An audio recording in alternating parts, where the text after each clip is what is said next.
If you had asked me 2 years ago what I thought about essential oils, I would have told you that you were crazy to say that you could use essential oils for illnesses, for medicine, until I had an experience with Lacey, who is my niece. She was 2 years old at the time. This was about 2 years ago, and she started having seizures.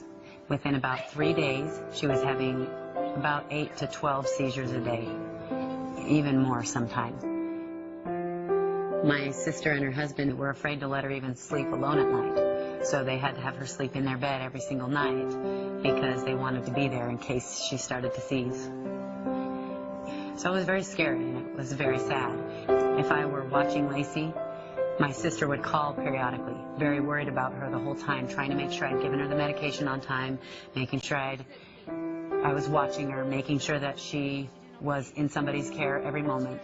So my sister couldn't even relax because she was constantly worried about Lacey.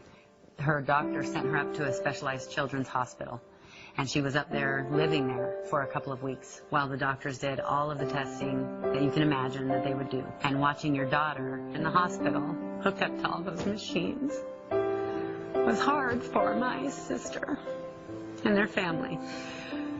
And it was hard for us to see what they were going through. So they tried the different medications with Lacey. And over the next several months, the doctors would change the doses and try different combinations until it got to the point where Lacey was on the largest doses of all the medications they can give a 2-year-old. And at this point, Lacey was having side effects from these medicines. For example, one of the medicines made her behave as if she was totally drunk. She couldn't walk in a straight line. She would fall down. I can remember we were at a family get-together, and all the kids were running around in the yard, and she kept falling down. And you could see she was getting so frustrated. She was so mad that she couldn't run and play with the other kids. So it was very hard to see. After several months of this, a friend of my sister's told her, "You should try frankincense oil."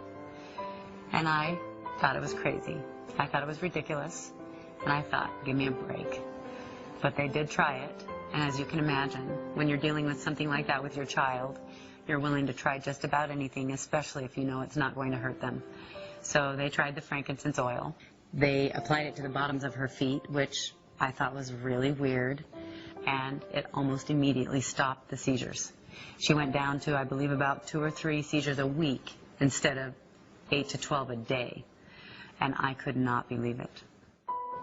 Today, Lacey is a happy, healthy little girl. She runs around with her friends, with her brothers and sisters, just like she used to before she started having the seizures. She can speak again because with the medication that she was using before, her speech became slurred and she couldn't talk appropriately, so it was very difficult to understand her. And so now she can talk and play and run around. She goes to school. She is able to do anything that she wants to do now. Once I went through that experience with Lacey, I wanted to use the essential oils for my family. And I decided, okay, we will use the essential oils first before we try anything else, and we'll see if they work. And if they work, great. And if they don't, then we can use our regular medicine, over-the-counter medicine that we always use. So that's what we did. And it has been 2 years since that time, and not once have we ever had to use medication from the doctor or over the counter, except in the case of surgery.